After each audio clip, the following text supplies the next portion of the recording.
Bonjour à tous, j'espère que vous allez bien. On se retrouve pour le 59e épisode des Titans du Monsterverse. Aujourd'hui, je vais vous parler d'un titan inconnu ressemblant à une méduse. Donc, commençons.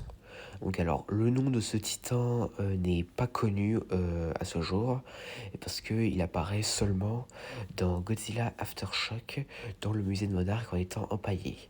Donc comme le titan ressemblant à un éléphant, ou l'anomalocaris géant dont j'avais déjà fait des vidéos dessus.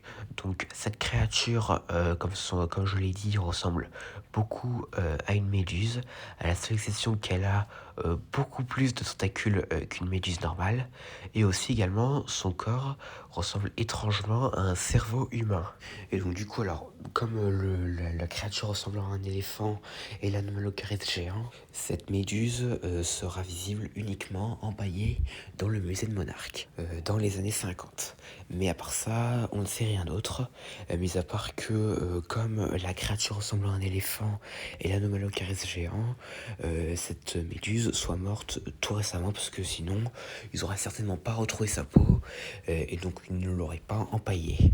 Et donc, pour ce qui est de possibles capacités, et ben, vu que c'est un peu une méduse géante, et ben, il pourra probablement attaquer avec ses tentacules, et il pourrait genre piquer ses adversaires et tout, enfin, un peu comme une méduse basique, mais beaucoup plus grande. Et pour ce qui est de son corps ressemblant beaucoup à un cerveau humain, et ben ça pourrait genre peut-être indiquer que ça pourrait être un titan d'une très grande intelligence, mais bon. Et pour ce qui est de la présence de ces méduses encore aujourd'hui, et ben il est possible que des méduses comme celle-ci vivent en très grande profondeur de l'océan, un peu comme c'était le cas pour les calamars géants dans la série Godzilla de 1998.